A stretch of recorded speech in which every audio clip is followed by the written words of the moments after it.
It's Sunday morning, and every decent man and woman is listening to Test Miles with Nick Miles on FM News 101 KXL. Buckle in. Sunday morning, time to talk cars for the next 60 minutes of your weekly automotive experience. I'm Nick Miles. You're listening to America's Automotive Radio Show. This is Test Miles, locally created, nationally celebrated. This morning's team of misfits, rapscallions, and ne'er-do-wells includes Zhenya the intern, Sean Walker, our producer, Old Man Brad, and Oli the Viking Volvo seller. This is the part of the show when we talk about what cars we have been driving this week to review for you.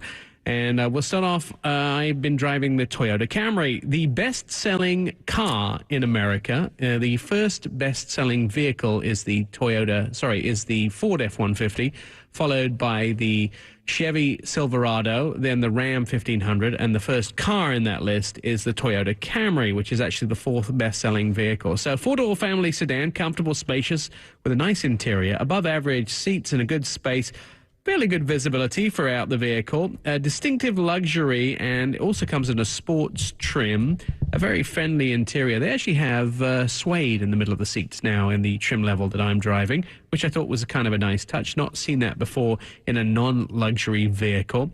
Its competitors are a little bit more engaging to drive, but the one thing about Camry that makes it probably the best seller is the build quality and reliability. A couple of different engine choices, a 2.5 litre four-cylinder and a 3.5 litre V6.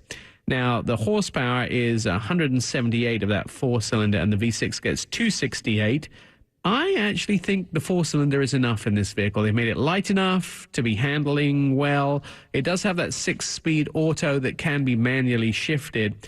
Front-wheel drive doesn't come in an all-wheel drive. I think that's a lose for Camry. One of the things I think a lot of the mid-size sedan companies are doing is including four-wheel drive or all-wheel drive in their vehicles, which means anybody that lives above the Mason-Dixon line gets a better opportunity to drive it in the snow. But it does handle well. It handles better than a rear-wheel drive in the snow, but still, I'd like to see an all-wheel drive. Is this the one that's out front? The red one, yeah. Yeah, really good looking. A lot better. Yeah, much better. I think they lost their way with the last generation. It was a little small. It was a little narrow. They kind of downsized it a little bit, but they learned their lesson and came back.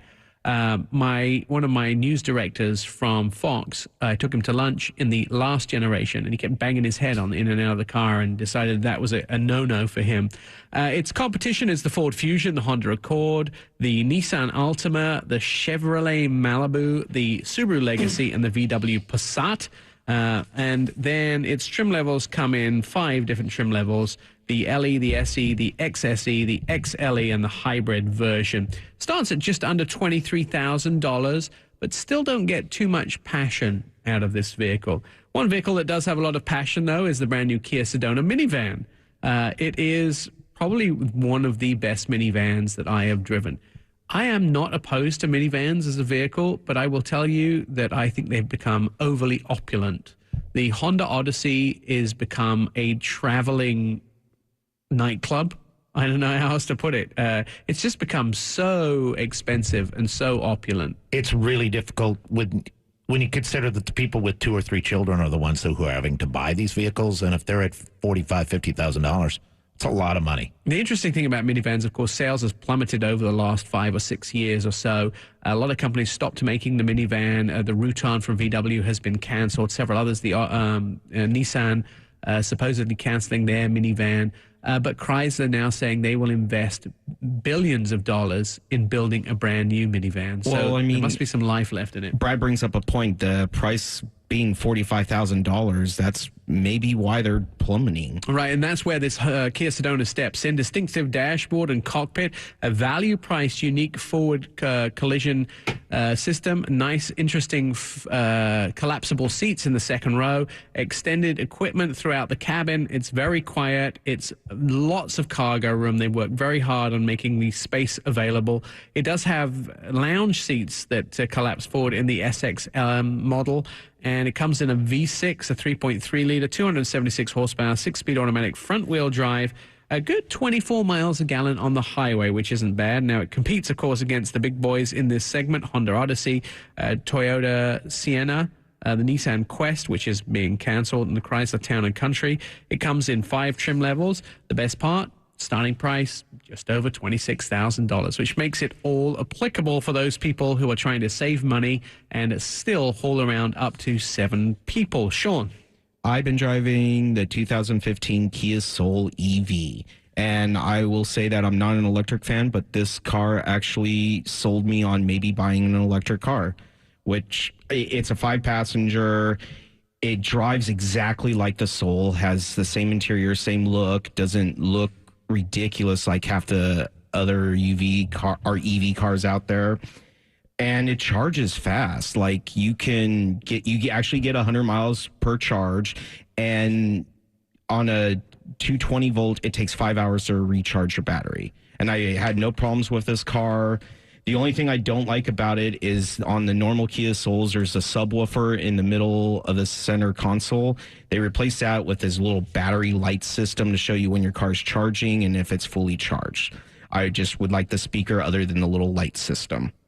That's just me personally. I mean, I give this car a 10. I mean, I actually used it for my daily life, and I usually worried about electric cars, but this one I had no problems with. I drove it all week and loved the car. It handles exactly like the Kia Soul's, great for in town.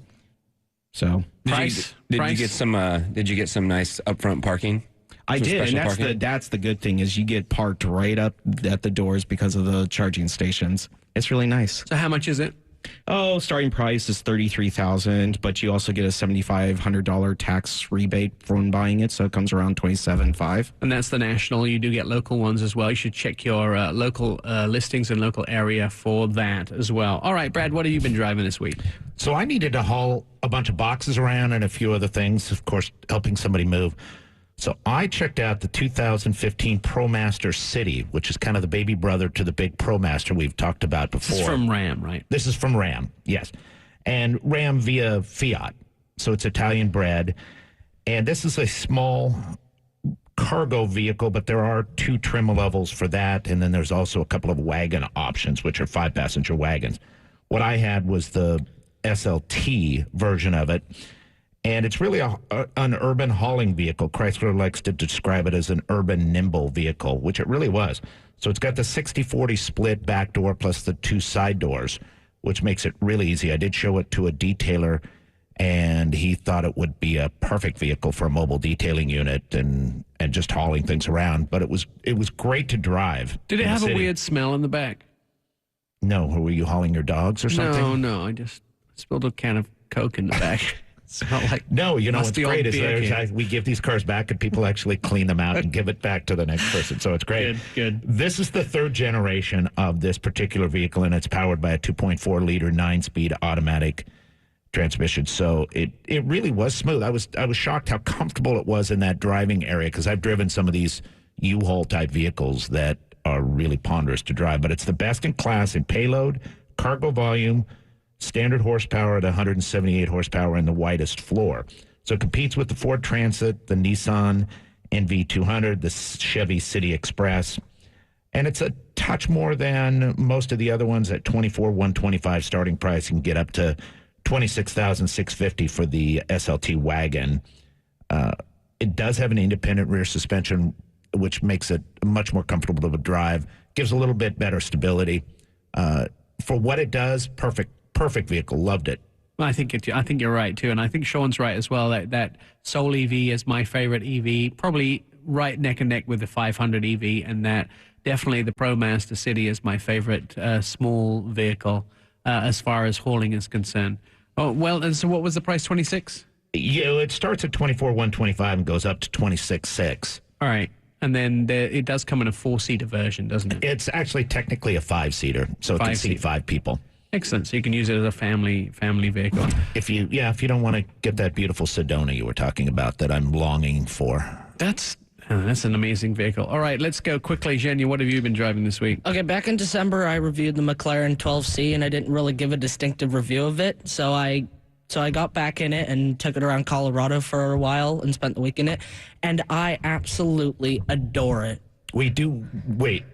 You do have to say this is the video game. Yes. Yeah. We're Forza not driving Horizon. minivans and cargo vans, and he's not getting the McLaren. Anyone listening, our intern Jenny is 14, and he reviews cars via video games, just in case. Right, carry on, Jenny. It has great handling. I think the styling of the 12C should have been more dramatic, but now that they've got the 650S, it makes it more dramatic, and I really like that. The handling is absolutely brilliant.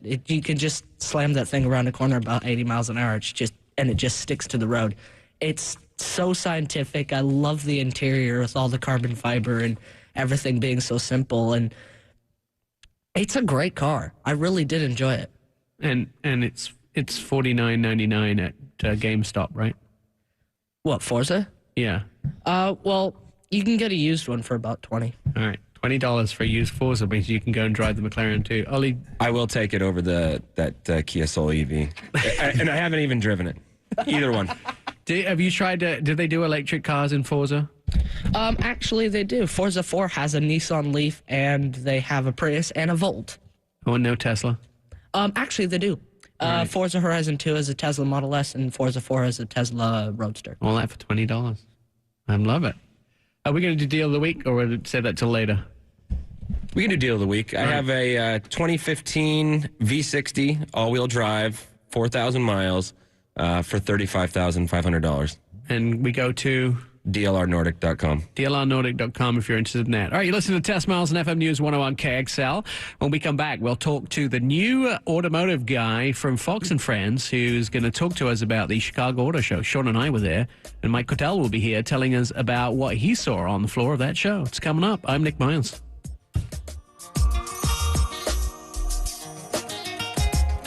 It's Test Miles on FM News 101.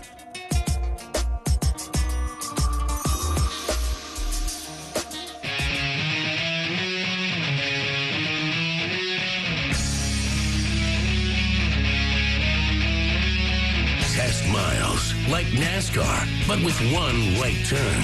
TestMiles.com. How, America. Welcome back to Test Miles on FM News 101 KXL, Portland's automotive radio show, live from our studios in downtown Portland. For all the latest automotive news, follow us on Twitter at TestMiles.com. Here's a fun fact to impress your friends with: 8 vehicles manufactured by Toyota won the 2012 J.D. Power and Associates Vehicle Dependability Study. 8 of them.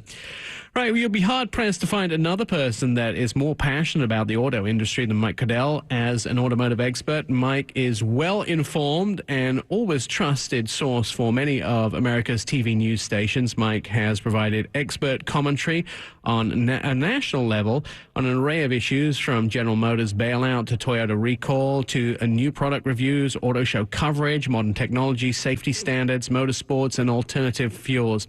Now, yesterday, the Chicago Auto Show opened to the public. Mike covered the new cars for Fox and Friends. And welcome to Test Miles, Mike. Let's talk about the Chicago show.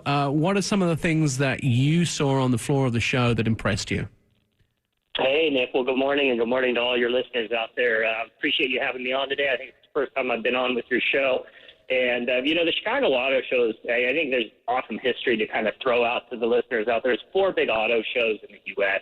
You've got Detroit, L.A., Chicago, and you've got New York. And Chicago is one of the bigger shows out there from a consumer standpoint.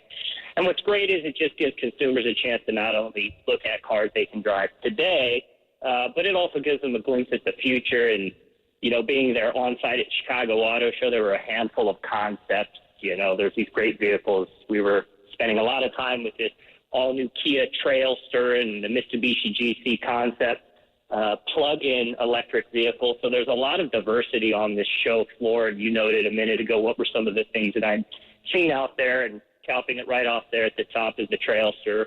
It's a hybrid vehicle, and for those out there that know what hybrids are, it's got a gas motor and it's got an electric powertrain on the rear, and it helps power this vehicle in an all-wheel drive capacity. Makes it incredibly cool.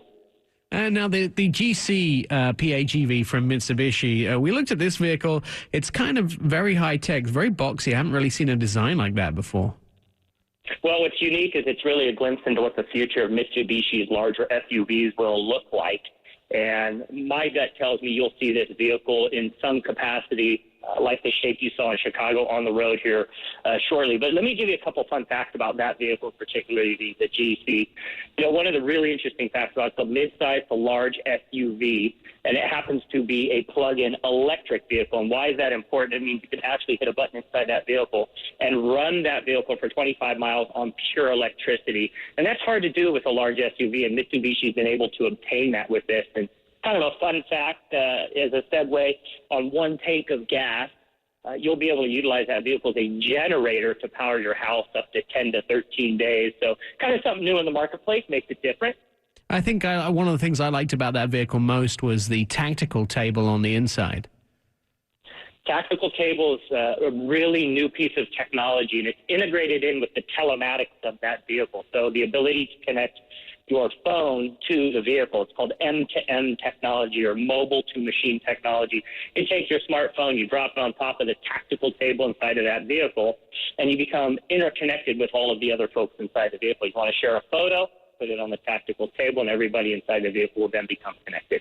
Tell me about trucks at Chicago. You're in Chicago. You're in the middle of America. It was cold in Chicago. Trucks are a mainstay, not only on the East and West Coast, but definitely in the middle of America. So we took a close look at the Ram Laramie Limited Edition. What a beautiful vehicle. The exterior, it looks like a truck. It's got incredible side compartments on the exterior. Inside the vehicle, this interesting stow and go for your mobile phone. But one of the unique features is the ability to take a truck and integrate luxury into it. And that's what Ram was able to do. They have Berber carpets. I heard a good friend of mine there at the show made a reference to, I don't think the Queen of England has Berber carpets inside of her livery vehicles, over the pond. But a couple interesting facts as well. Best payload, best towing capacity, best fuel economy. I mean, you really get to combine the best of both worlds. So for a family of four that wants to hit the baseball game on Saturday, instead of taking a sedan, you can take the truck, have the utility, but also have the creature comforts and luxury amenities that people expect. And before we run out of time, let's talk about those emergency vehicles from Ford. Incredible. Every automaker comes to an auto show with some form of news that they want to get out there. So some come with performance, some would come with green technology. And Ford came with two different emergency response vehicles that I thought were pretty important to the end user. And that being the Ford Police Interceptor. It's built off the highly popular Ford Explorer. One of the really unique features that they were showcasing, with a new front fascia and rear exterior to the vehicle, is this 4-inch camera in the rear. Basically what happens, somebody's coming up behind a police officer. This sensor will immediately deduct that someone's coming up behind the vehicle and lock the doors and protect that officer from anyone that, could be potentially coming up behind them to force some kind of harm. But the showstopper for me was this Ford E350 Super Duty partnership between Ford and a company called MedX, the ability to take Google Glasses. The ambulance is a mobile hotspot, and a doctor could literally be sitting from their desk in a hospital and render some form of health care that is necessary to somebody inside the ambulance. Basically use the Google Glasses on a paramedic, be able to see what is happening inside that ambulance. I mean, that was probably one of the most exciting things of the show. If you want more information, you can go to Ford.com for that. Mike Cadell, the new Fox and Friends auto guy, thank you so much, my friend. We'll catch up with you soon. You're listening to Test Miles on FM News 101 KXL. I'm Nick Miles.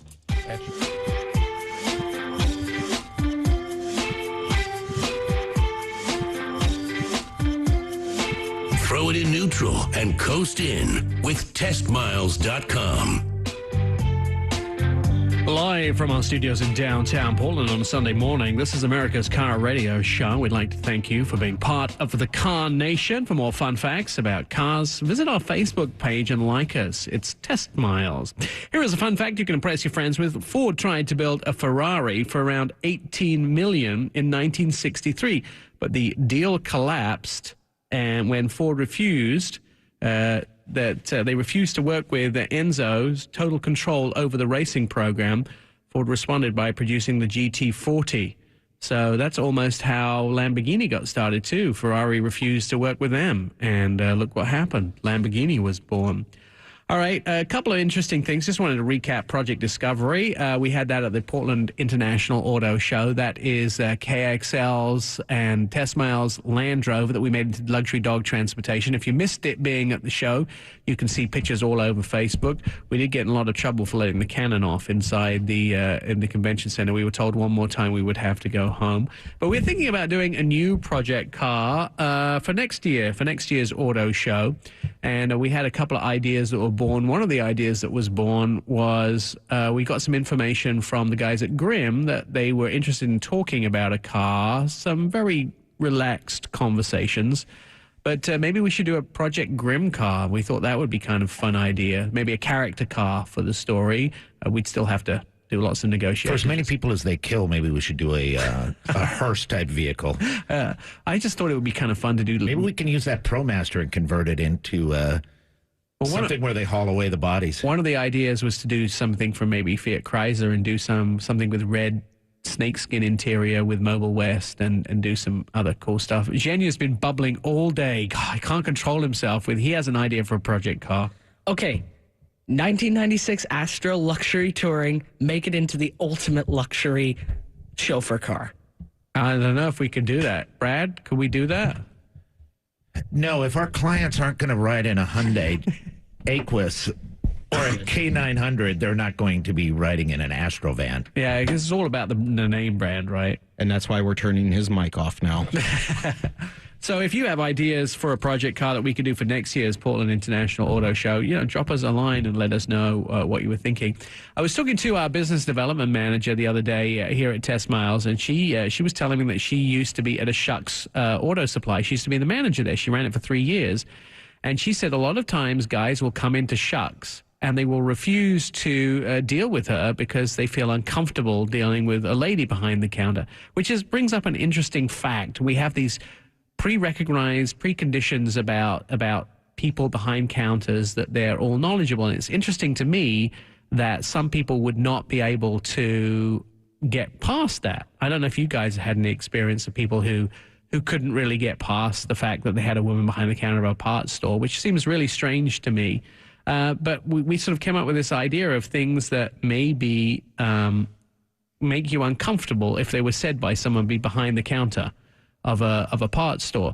So we're going to enlist the help of our news lady Anna to say a few words, and you guys have to tell me if you think it doesn't sound right coming from our newsreader Anna, because she has a very sultry, sexy voice. So Anna, why don't you say number 1 on the list? Wankel rotary engine. How do you guys feel about that? Would you trust somebody that said that at a parts counter? I don't trust anybody who deals in rotary engines. It's the part itself, right? No? Sean, do you trust it? No. All right, Anna, do number 2. Crankshaft. I feel like I should be putting out my credit card right now. Yeah. Really? All right, number 3. Master slave cylinder. So I don't even know what that is, by the way. What's a master slave cylinder? Well, you use them for many things, for hydraulic clutches, for brakes, Really? different things. Yeah. All right. Let's try number 4, Anna. Dipstick. Can I get that for my ringtone? Anna saying dipstick. Yeah. Isn't it interesting, though? Doesn't it change your perception of cars? Like, some of the best mechanics I've met are women. And does it change your perception when they say things? They don't sound quite the same as if a guy says it. You guys have that same I guess it just experience? depends on how it's said. Do you guys tell me, have you come across any female mechanics in the industry? It seems to be there's a lack of those. Not so much mechanics, but one of the best car racers and / mechanic is Cindy Lux. All right. I mean, amazing driver. So if you want I've to have a worked with discussion Cindy. about prejudice, she's got all kinds of stories. Yeah, but she, you know what? You get out on the track and she'll kick some backside. I'd love to put her against a lot of these mouthy teenage guys, because she can sit on that track. And I don't know how old Cindy is. She's probably, close to 40, and she can kick the backside of most teenage boys on that track. She's pretty much 99% of teenage boys. Let's try number 5, Anna. Chrome tip. No, doesn't make you feel uncomfortable. No, it's not. Let's just move to that. Let's keep doing it. All right, Anna, next one, number 6. Blowing a seal. See, That's to me, it uncomfortable. doesn't make it. It's like That one does, yeah. it's funny for me because I think if I went into a parts store and I had somebody behind the counter who was doing this, was talking to me about things, I don't care who they are. I know so little about the mechanics of cars. I'm all about technology, and I'm all about the latest in design and the latest in models and those sort of things, that I have to trust anybody behind the counter of a parts store. I just think that's a highly interesting thing for me. Well, if you're asking and you're like, oh, I need that thingamajigger deal that does the, I need that part. If you're trying to explain parts ordering like that, then maybe it's uncomfortable for everybody. I bet I can make you all laugh, though. Anna, say number 12. Tranny flush. See, everyone's like putting their hand over their mouth now. That to me, that would be inappropriate. And then it would probably be even more uncomfortable if a guy said it behind the camera. I think it's perfectly fine in Portland. Yeah. Oh, yeah, of course it is. All right, when we come back on Test Miles, we're going to have our quiz of the week. We're going to talk about what some of the biggest news stories are in the automotive world. We're also going to review what's coming up on the show. And please do let us know if you have some ideas for what our next project car should be. We're all ready to hear them at Test Miles. Listening to FM News 101 KXL, I'm Nick Miles.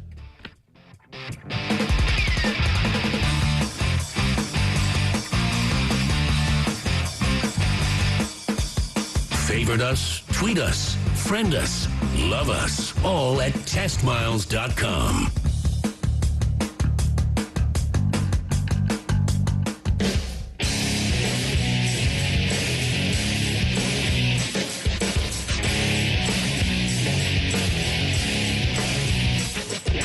It's Test Miles on FM News 101.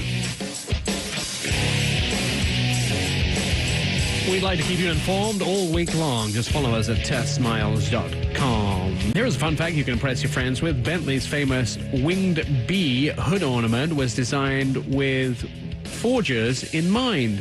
As a counter to the red hot faux hood ornament market, there is actually a different number of feathers on each side in the hopes that forgers would not be able to forge that. So that's kind of interesting.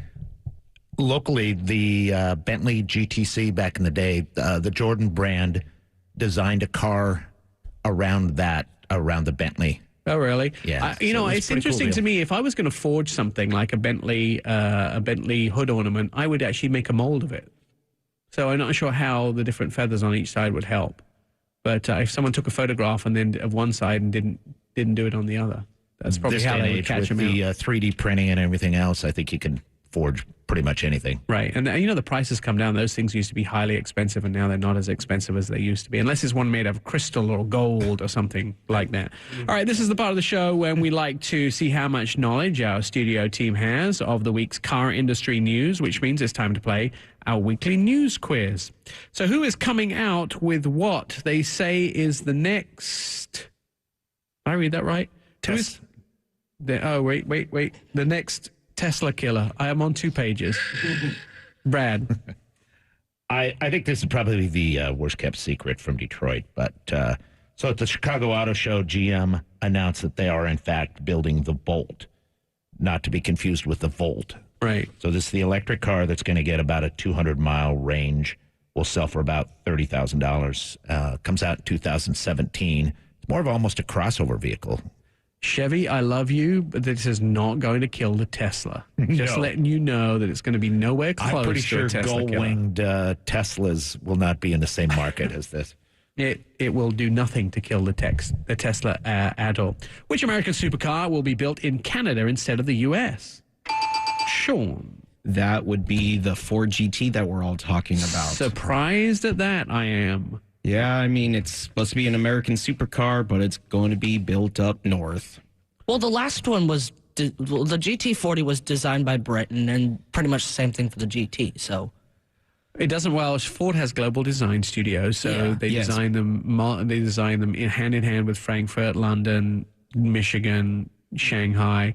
But the fact is, being built in Canada is kind of an interesting. Yeah, but the old GT had a bunch of parts from like Lotus and brakes from like Ferrari, Lamborghini, and stuff like that. But built. Yeah, I mean, built in Canada. I don't know if is a bad thing. It just sounds wrong to me. Well, it's still North America. Who's escaping the streets with a hybrid off-road convertible? Virginia. Kia, if you were paying attention to the Chicago Auto Show, they launched a Trailster concept, which is basically a concept showing electric all-wheel drive for the Kia Soul. It has a convertible roof, and it's a sort of luxury off-roading Kia Soul, and it's got a 1.6-liter turbocharged engine, which is mated to a hybrid motor to power all four wheels. Right, so the hybrid's actually, the electric motor's behind the rear wheels. Yeah, it's actually in the axle, so it powers the back two wheels, and the so turbo powers the front. Yeah. Now, who thinks anybody is going to build a car with a canvas roof? No, they're not. It's kind of an interesting... Hyundai had a canvas roof. Renault and Vauxhall. Right. But we're talking about a canvas roof in the United States where it gets very cold above the Mason-Dixon line, and anybody on the East Coast will be telling you a canvas roof is not going to fly. It's interesting, though. Who is working together on a hydrogen filling station? Is that Oli? Oli. Yes, it is. Toyota, Nissan, and Honda are working on creating more fueling stations in Japan, kind of like the news that kind of came out in California, where everyone's going to kind of try to make, more filling stations so we can transition easier into doing hydrogen and electric and things like that. So they're going to work on like a strategic roadmap for hydrogen and electric cars. Cool. Truck companies are spending billions on what technology? Anyone? Bradley. So they're getting on board with the driverless vehicle. And nice. Are you quacking now too? Yeah, I think you have a duck in your jacket. I think the Port of Portland is on board with this big time, and they're going to go driverless longshoremen, driverless trucks, and everything else. But about half of America is on board with the driverless vehicles. 59% are college grads. I think that one of the interesting things would be to have a driverless truck that has its own lane, because that way these trucks could actually just ship stuff. I think it'd be scary to be on the road and have a semi have no pilot there or anything, just it cruising down the road. And that was the whole idea. Well, would you drive on a highway with semi trucks with no driver? Yeah, because they're probably safer than 90% of the trucks out. Wasn't that Maximum Overdrive with Charlie Sheen? Wasn't that movie where the truck had its own? A film from the 30s? That's with Emilio. Oh, Emilio, not Charlie. All right, next question. Who is working on a top secret electric car project? Sean.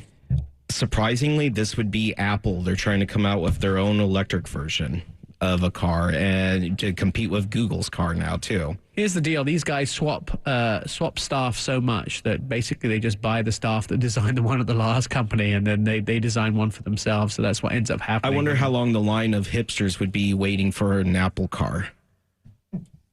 Really? That's interesting. It'll cost 3 times as much as any regular car. But people camp out weeks for a phone. Right. And, they love their little Apple. So, if Apple came out with a car, they're going to be out there a month ahead. Like, I need my Apple car.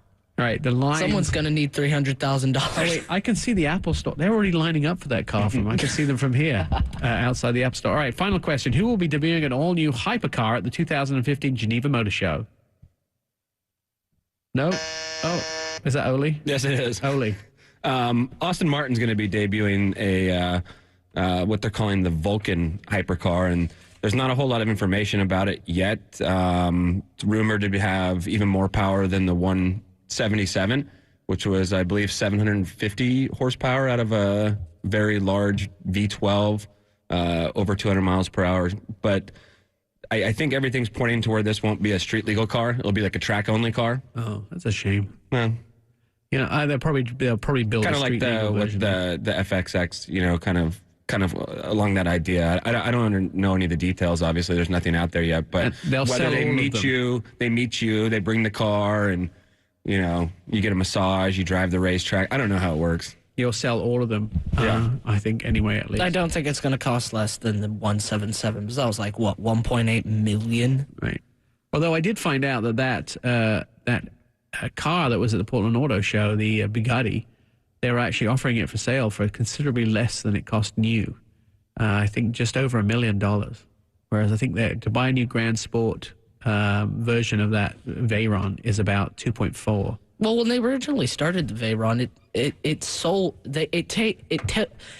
VW $5 million to build the car. Let me tell you, the new Buick Avenir, which was at the auto show, the concept car, $40 million just to build the concept. Because when I went to slam the door on it, some guy threw himself in the way and said, "You can't slam the door on that on a $40 million car." I'm sorry, I won't do that again. There was a famous story down in L.A. where a photographer did some really, really bad things with one of the Lexus prototype cars that was millions of dollars, and then it got stuck into impound for about a year. And so Lexus couldn't use the vehicle. And then they destroyed it. That's very sad. All right, so don't forget, if you're interested in helping us with our next project vehicle, you can find us on Facebook at Test Miles, or you can find us on Twitter at the same thing, or go to testmiles.com and send us a note. I know the guys in the studio now are very excited about it. Grim Car seems to be really exciting people, right? Yeah, wheels are turning and the brainstorming has commenced, and hopefully that's the way it goes. I think you could go a lot of directions. I don't think we could power a Vespa with the brain power that's going on right now. Oh, come on now. As for us, I mean, you have to use it in context. There's a lot of brainstorming for what we have. That's right. We are America's crack radio team. You're listening to Test Miles and FM News 101. Follow us in all the places that you know and listen to previous shows. We'll be back next week with some more very, very high-powered octane entertainment. I'm Nick Miles. Test Miles, like NASCAR, but with one right turn.